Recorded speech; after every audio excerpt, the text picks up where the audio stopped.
¿Cómo está, querida familia? Buenos días. Vamos a comenzar nuestro estudio bíblico inductivo de hoy. Vamos a ir al capítulo 5 esta mañana, que desde mi punto de vista es el corazón de todo el pasaje, es decir, desde el punto de vista teológico.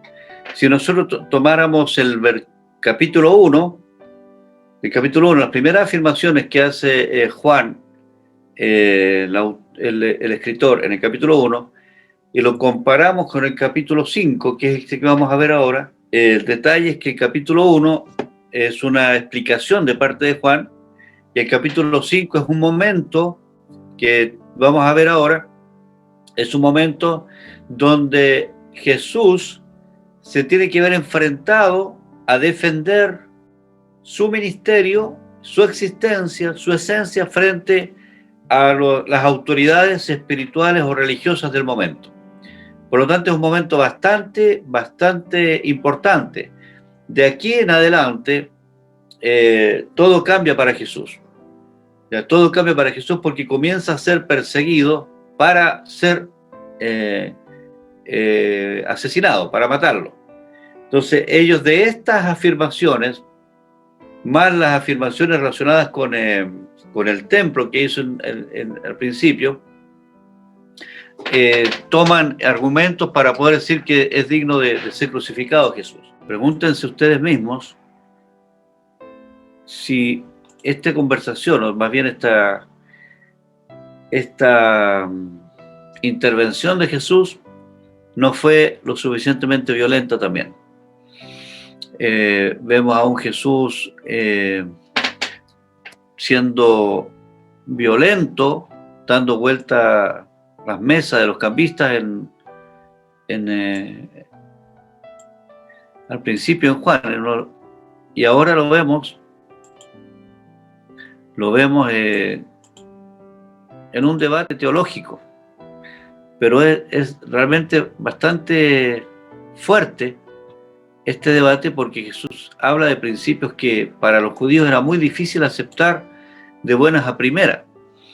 ¿Ya? Entonces, la forma también en que nos muestra la película, en este caso, a mí me parece muy cercana a cómo pudo realmente haber sido, con ese énfasis, con ese ímpetu de Jesús, para poder darles a conocer la verdad. O sea, veo a un Jesús, en este caso, impotente, en el sentido de que no logra penetrar el duro muro, el duro muro de religiosidad que había en las personas.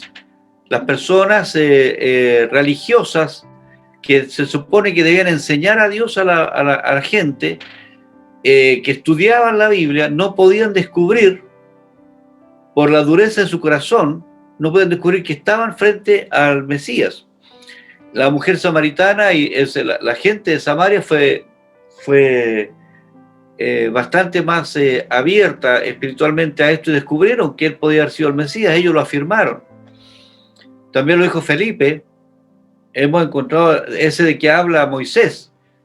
Y los fariseos, en este caso los judíos, que enseñaban a la multitud, no podían descubrir con quién estaban al frente, al contrario, estaban preocupados de perseguirlo. Entonces Jesús, en este diálogo, trata de, más que de convencerlos, él hace la declaración de sus principios, de lo que él es, porque hay mucha gente también alrededor escuchando, y muchos se iban a salvar con esas declaraciones, pero también muchos, también le significaba a él un riesgo fenomenal, porque iba a significar que a partir de ese momento, como lo declara el mismo Juan, iban a ser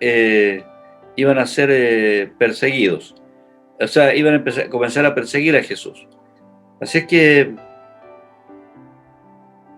vamos a ver entonces nuestro texto. Es un ejercicio necesario para nuestro espíritu tener versículos de memoria en nuestra mente. Este es el versículo que hay que memorizar, y es donde se refleja que aparece el verdadero amor de Dios en el texto de capítulo 5. Porque el Padre ama al Hijo y le muestra todas las cosas que Él hace, y mayores que ésta le mostrará, de modo que vosotros os maravilléis. Está en la versión Reina Valera. Escudriñar es una acción espiritual. ¿Ya? Es lo que Jesús le echa en cara a la gente, a los religiosos. Fíjense, yo tengo en 4 versiones el mismo texto, Juan 5:39, que es la base para lo que nosotros estamos hablando hoy día. En la versión Reina Valera 1960 dice: escudriñad las Escrituras porque a vosotros os parece que en ellas tenéis la vida eterna y ellas son las que dan testimonio de mí.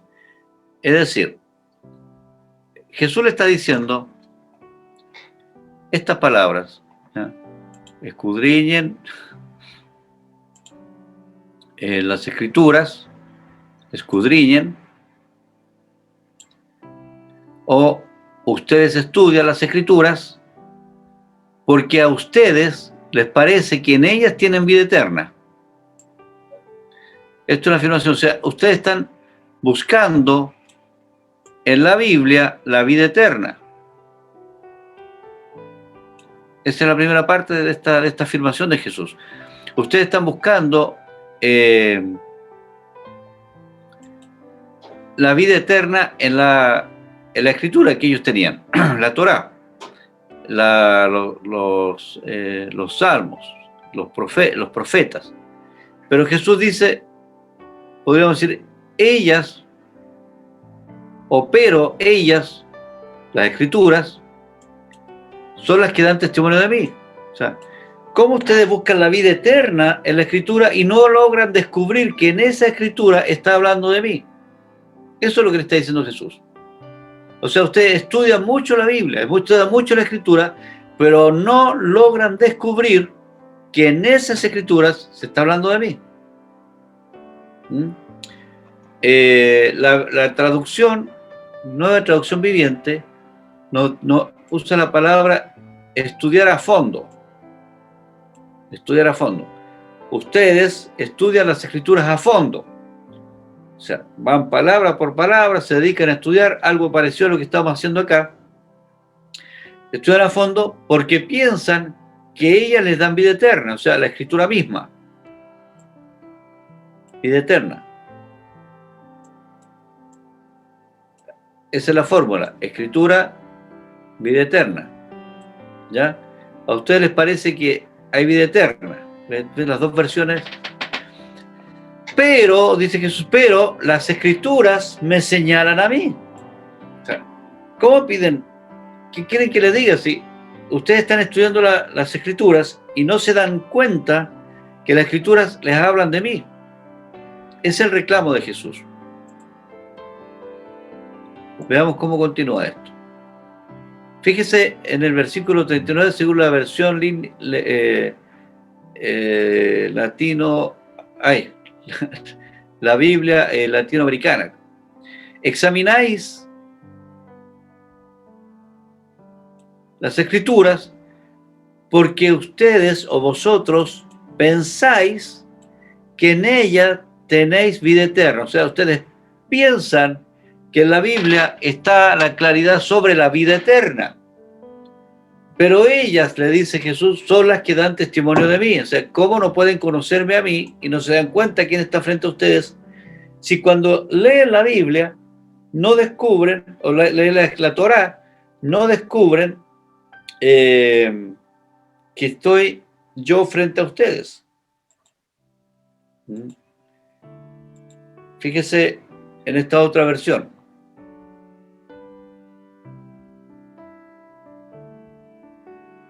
Dios habla hoy. Ustedes estudian la Escritura con mucho cuidado. Esto me gustó. O sea, hay un reconocimiento por parte de Jesús de lo que hacen ellos. Ahora, el propósito por el cual yo estudio la Escritura, también lo dice Jesús acá. El propósito es, ustedes esperan encontrar en ellas vida eterna. ¿Ya? Sin embargo, aunque las Escrituras dan testimonio de mí, es decir, tratan de encontrar la vida eterna, pero no me quieren incluir en la vida eterna, dice Jesús. O sea, lo está haciendo de todas formas, tratando de darles a entender quién es Él. Y la última versión, que ya la examináis las Escrituras, porque vosotros pensáis que en ellas tenéis vida eterna, y ellas son las que dan testimonio de mí. ¿Ya? Entonces, ustedes estudian las Escrituras, le dice Jesús, estudian las Escrituras, porque en ellas esperan encontrar vida eterna, pero ellas, la Biblia, la Escritura, dan testimonio de mí. Ahora, ¿por qué Jesús está diciendo esto? Porque las autoridades religiosas del momento fueron a pedirle cuenta de por qué había autorizado él, quién era Jesús, para autorizar a una persona para llevar la camilla abajo, para trasladar la camilla, porque esa camilla era día de reposo y por lo tanto no podía moverse. ¿Dónde dice la Biblia que no podía moverse en día de reposo con la camilla? En ninguna parte. Pero los judíos, para tratar de facilitar o más bien de interpretar la ley, ellos hicieron una cantidad de otras leyes pequeñas entre las que incluían no mover la camilla en día de reposo. Ahora, ¿quién podía saltarse el día de reposo de los judíos? Nadie. ¿Quién podía autorizar a cambiar esa ley? Nadie. Pero Jesús le dijo al hombre, toma tu camilla y camina. Porque Jesús tenía su importancia puesta en la sanidad y en el mensaje que tenía que entregarle al hombre, y no en el día de reposo, no en la ley. Hoy día ocurre exactamente lo mismo. La mayor parte de las denominaciones se fijan en mantener sus conceptos legales, reglamentos, estatutos, y se pierden en el camino y no se dan cuenta que puede estar Jesús tratando desde la puerta, como decía un cántico antiguo, golpeando, tratando de entrar a la vida activa de ese grupo denominacional, cualquiera que sea. Entonces, estos estudiaban la Biblia, o sea, la Escritura, la estudiaban. La Escritura de los judíos estaba compuesta por la Torá, por los libros poéticos y por los proféticos. ¿Ya? Esa era la suma, es decir, casi todo el Antiguo Testamento. Y Jesús les decía, ustedes están estudiando esa parte, pero no se dan cuenta que yo estoy acá. ¿Quién les está hablando? ¿Ya? En función de eso, vamos a ver el texto y vamos a ir tratando de interpretar lo que Jesús quiere decir. Antes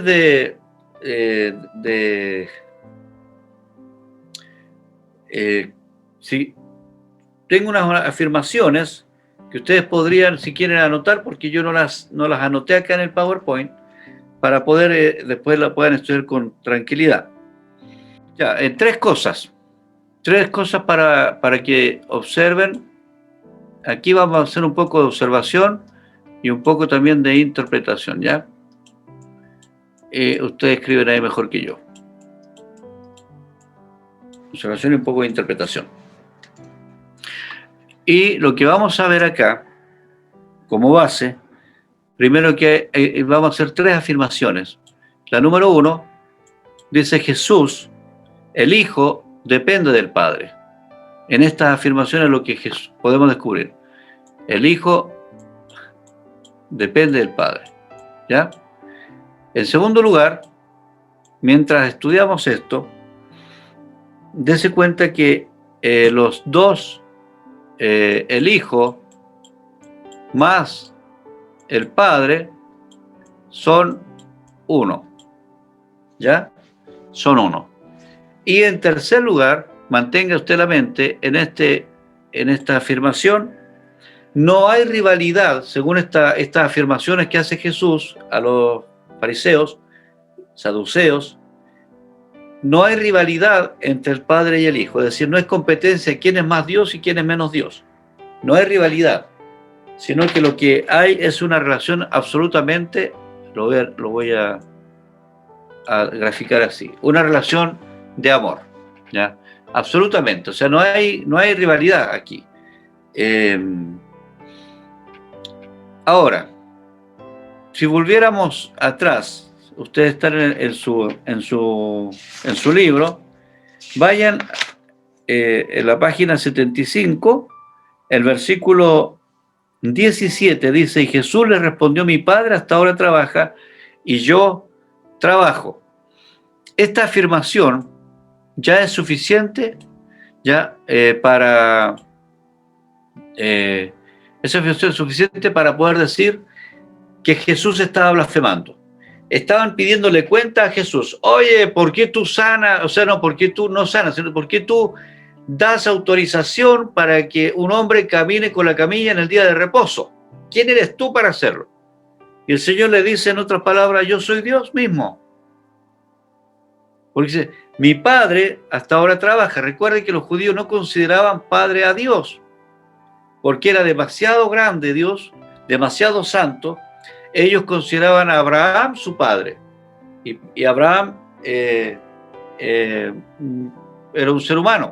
Entonces que Jesús hablara de su padre, refiriéndose a Dios, ya era prácticamente una blasfemia porque se estaba considerando él Dios mismo.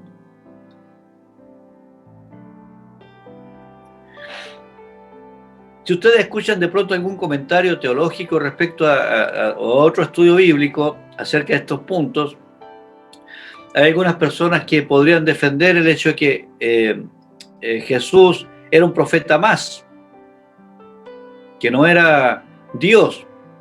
Pero solamente este capítulo, hay muchos más, obviamente, de afirmación, pero solamente este capítulo nos puede hacer reflexionar sobre la divinidad de Jesús. Cuando Jesús dice, mi Padre hasta ahora trabaja y yo trabajo, está diciendo, los dos hacemos lo mismo. ¿Ya? Ahora fíjense en el versículo 19, entonces el Padre trabaja y yo, es decir, Jesús y el Padre son iguales. Eso está afirmando. Ahora fíjense en el versículo 19, respondió entonces Jesús y les dijo, de cierto os digo, no puede el Hijo hacer nada por sí mismo, sino lo que ve hacer el Padre, porque todo lo que el Padre hace, también lo hace el Hijo igualmente. Mire, los judíos le estaban preguntando a Jesús, ¿por qué autorizas a caminar a una persona en el día de reposo? Y Jesús no le responde esa pregunta, sino que le dice, ¿quién es Él? ¿Quién es Él? Le dice, bueno, mi Padre trabaja y yo trabajo, y dice, yo soy mismo Dios. Luego, en el versículo 19 dice, somos iguales en poder. El Hijo no puede hacer nada que no haga el Padre. Es decir, el Padre y yo somos uno solo también en poder. Fíjese en el versículo 20, en la página 75, dice, porque el Padre ama al Hijo y le muestra todas las cosas que Él hace, y mayores obras que ésta les mostrará, de manera que vosotros os maravilléis. Versículo 20, el Padre y el Hijo son iguales en conocimiento. Todo esto lo está afirmando Jesús a los mismos, a la máxima autoridad religiosa. Fíjense ahora en el versículo 21, que ya está en la página 77. Porque como el Padre levanta a los muertos y les da vida, así también al Hijo, a los que quiere da vida, en el versículo 21. Es decir, el Padre y el Hijo son iguales también en capacidad de dar vida. El Padre y el Hijo son iguales en capacidad de dar vida. Y fíjense lo que ocurre en el versículo 21. En el versículo 22 dice, porque el Padre a nadie juzga, sino que todo el juicio lo da al Hijo. Saltamos al 27 y dice, y también le dio autoridad de hacer juicio, por cuanto es el Hijo del Hombre. O sea, ambos tienen capacidad de hacer juicio. Ahora imagínense usted, es una autoridad de la religión del momento, y viene una persona desconocida y le dice, yo soy Dios mismo. Yo tengo capacidad, tengo poder, tengo conocimiento, puedo dar vida y además los voy a juzgar a ustedes mismos en su momento. O sea, es para crucificarlo. ¿Ya? En el versículo 23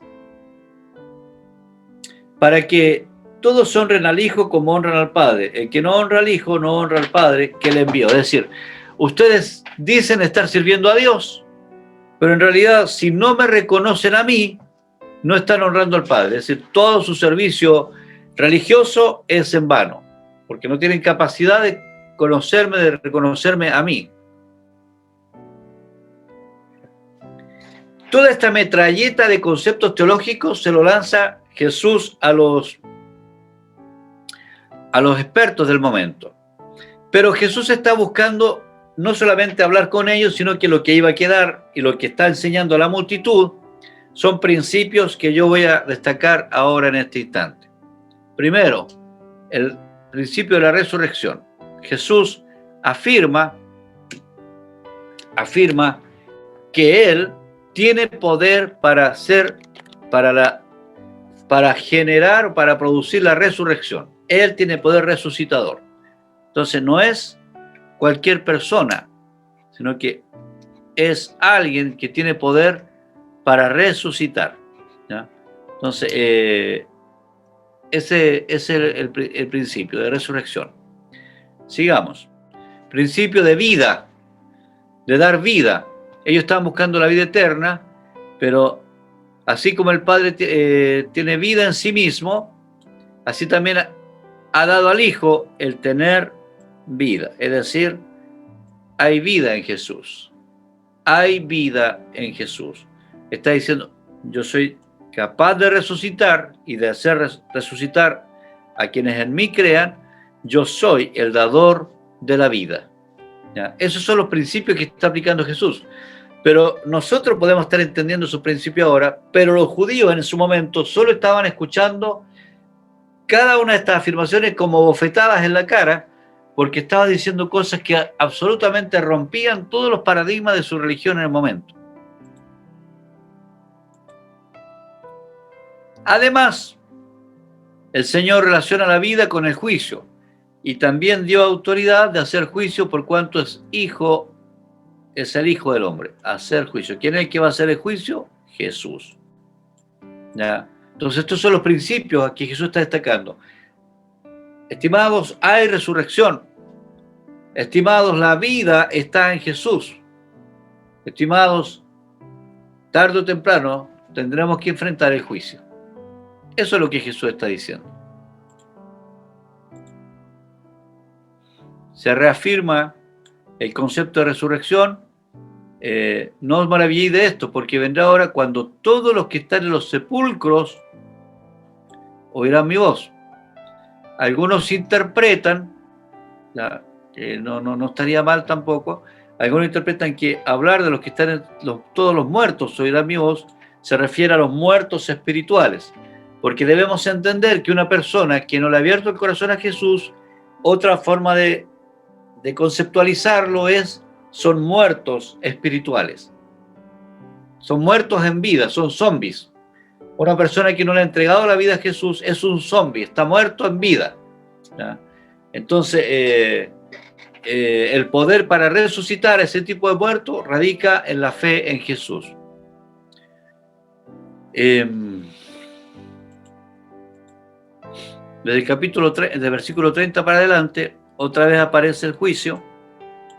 No puedo yo hacer nada por mí mismo, según oigo, así juzgo, y mi juicio es justo, porque no busco mi voluntad, sino la voluntad del que me envió, la del Padre. Es decir, tengo autoridad de hacer juicio, pero yo no voy a juzgar a mi manera o antojadizamente, sino que voy a juzgar conforme el Padre me ha indicado.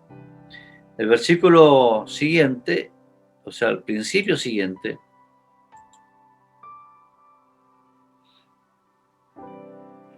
si yo doy testimonio acerca de mí mismo, mi testimonio no es verdadero. ¿Ya? Es decir, alábete el extraño. Alguien más tiene que decir lo que tú realmente eres. Y aquí Jesús apela a que quien da testimonio de él es el mismo Padre, que está su inspiración reflejada en la Biblia o en la Torá, que inspiró a Moisés para escribir el Antiguo Testamento, o sea, los primeros libros.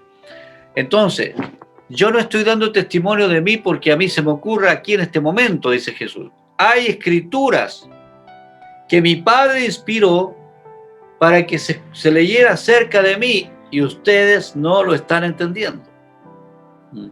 Otro es el que da testimonio de mí y sé que el testimonio que da de mí es verdadero. ¿Ya? Ahora, le da un ejemplo, le dice, ustedes enviaron mensajeros a Juan y él dio testimonio de la verdad. ¿Ya? Cuando le preguntan, ¿quién eres tú? Y Juan dice, yo soy una voz que clama en el desierto. Entonces, doy testimonio de la verdad. O sea, Juan dio testimonio de la verdad, pero ustedes gozaron, dice, veamos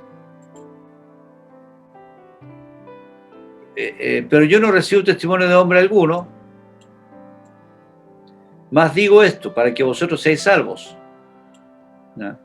Él, o sea, Juan el Bautista, era una antorcha que ardía y alumbraba, y ustedes quisieron regocijar por un tiempo en su luz.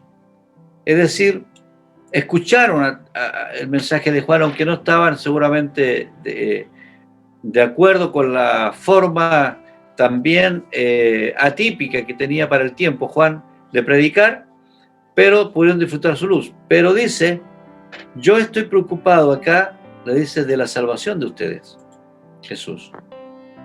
Es decir, él es luz, pero yo tengo mayor testimonio que el de Juan, el versículo 36. ¿Ya? Y lo que yo quiero es que ustedes realmente sean salvos. ¿A quién se lo está diciendo? A los mismos religiosos. Es decir, la religión que ustedes están teniendo no los va a salvar. Y yo quiero que ustedes sean salvos. Ahora, hay un corazón abierto, hay un mensaje de amor entregado en medio de esta lucha teológica. Hay un mensaje de amor que le está entregando Jesús, pero ellos no saben recibirlo, no saben verlo.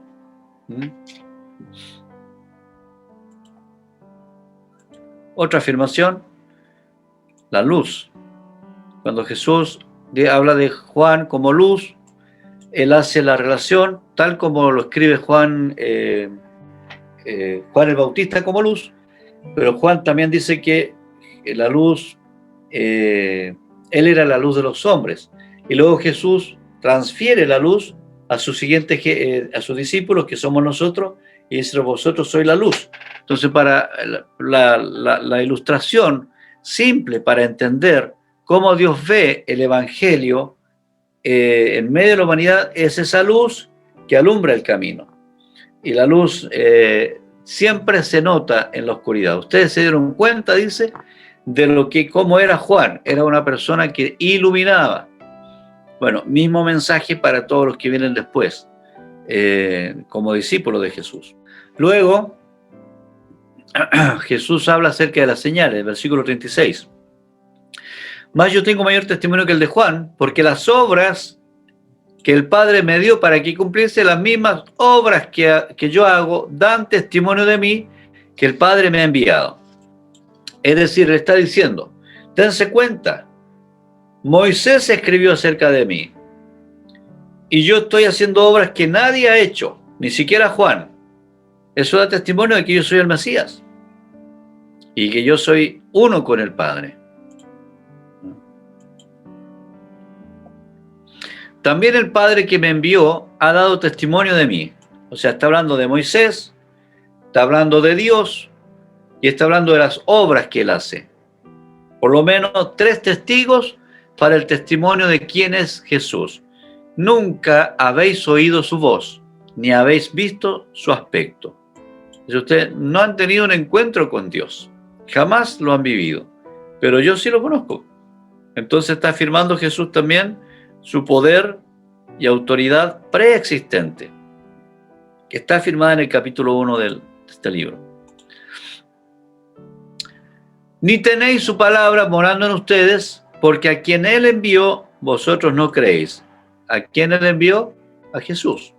Entonces está hablando de que la religiosidad, por mucho que estudie, no logra romper la barrera de lo espiritual. escudriñad las Escrituras, porque a vosotros os parece que en ellas tenéis vida eterna, la vida eterna, y ellas son las que dan testimonio de mí. Punto y coma acá, muy importante. Entonces, ellas son las que dan testimonio, cambia el sentido acá. Primero, dice, ustedes están estudiando las Biblias, y les parece encontrar vida eterna en ellas, pero no me encuentran a mí, y yo soy el dador de la vida eterna. Ese es el mensaje. Entonces Jesús está diciendo escudriñar, estudiar a fondo, profundizar, examinar la Biblia no es suficiente para tener la revelación del Espíritu Santo que inspiró esa Biblia, ni para encontrarse en ella con Jesús. Tiene que haber una actitud del corazón de querer encontrar esa verdad. Una actitud del corazón abierta, no ir con las ideas preconcebidas. Si los judíos hubiesen tenido la mente abierta o el espíritu abierto para ver los tiempos que estaban ocurriendo en ese momento, hubiesen puesto atención en el milagro de este señor que salió caminando y no en la transgresión del día de reposo con una ley que ellos habían inventado, que no era de Dios. Entonces, ellos estaban pendientes de la ley, pero no del milagro. Muchos hoy día están pendientes de la palabra. Como ustedes han escuchado, seguramente han leído que algunos afirman de que este evangelio de Juan fue escrito muy posterior a Juan mismo, que fue una recopilación de unos personajes posteriores, pero el libro de Juan nos habla con tanto detalle que nos deja muy claro que Juan es el discípulo amado y que fue escrito muy poco después de que Jesús haya muerto y resucitado. Entonces, pero cuando se meten a estudiar la Escritura, de pronto se van por las teorías humanas más que ir a la pureza espiritual como revelación de Dios de la Escritura. Por eso hay que ser cuidadoso. La Biblia hay que estudiarla, pero hay que estudiarla con un espíritu abierto para entender que ella es palabra de Dios, ¿ya? Y que en ella hay revelación de Dios. Sigamos. Otro principio que hoy día está muy de moda, la increencia. Y no queréis venir a mí para que tengáis vida. O sea, ellos insisten en que van a encontrar en la Biblia la vida eterna, pero no quieren ir a Jesús para tener vida eterna. Ya, es como hoy día dice, bueno, si la salvación es por gracia. Sí, pero yo igual quiero hacer algo bueno para que el Señor me considere. No, si Dios no te va a considerar nunca por nada bueno de que tú hagas. Puedes vender todo lo que tienes y darlo a los pobres y Dios no te va a considerar para la vida eterna. Lo que Dios considera para la vida eterna, lo hemos enseñado acá, lo enseña Juan, es el nuevo nacimiento. ¿No?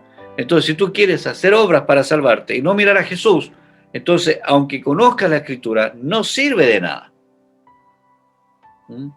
Obviamente a las personas que uno le ayuda le va a servir, pero para tu vida eterna no sirve. Gloria de los hombres no recibo, mas yo os conozco. Fíjese este golpe, este es un golpe en la cara para estas personas. Yo les conozco que no tienen el amor de Dios en ustedes. Y cómo no, si había un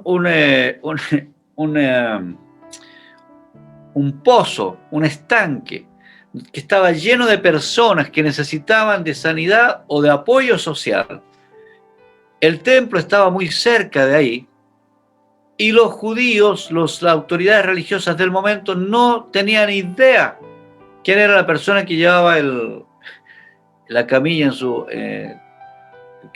que llevaba la camilla bajo su brazo, no sé. Entonces, ustedes no tienen el amor de Dios en vosotros. Es una afirmación bastante dura, bastante fuerte, pero es una realidad.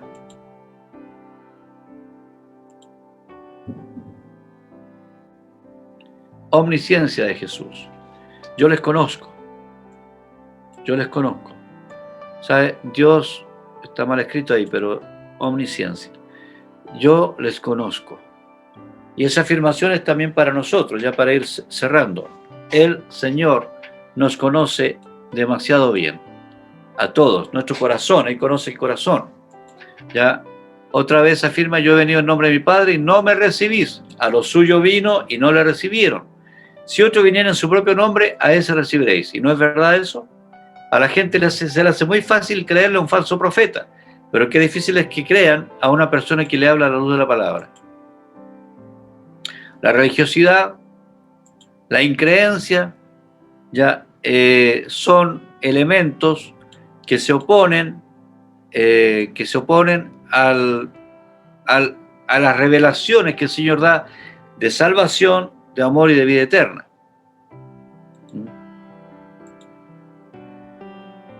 Porque si creyerais a Moisés, me creeríais a mí, porque de mí escribió él. O sea, aquí ya no le dio más vueltas, fue claro, directo. Pero si no creéis a sus escritos, ¿cómo creeréis a mis palabras? Es decir, si ni siquiera lo que ustedes enseñan lo creen de verdad, ¿cómo van a creer lo que está pasando acá? ¿Ya? Y para cerrar, queremos afirmar que la salvación es una salvación integral. El espíritu, el alma y el cuerpo. Cuando Jesús habla de resurrección, habla de todo el ser. ¿Ya? La salvación, la vida eterna, se aplica a todo el ser, al espíritu, al alma y al cuerpo. Muy bien, ahí yo estoy terminando con mi intervención. ¿Ya? No es que el alma se vaya a salvar sola, no es que el cuerpo se vaya a salvar solo o soy salvo del espíritu, no. Todo completito, el triángulo completo, ¿ya? Y la resurrección también va a ser completa. ¿Ya? Y la salvación es una salvación integral y nos va a lanzar a la vida eterna. ¿Cómo? Con fe en Jesús. Dios les bendiga, un abrazo para todos y nos vemos el próximo domingo a las 10 de la mañana.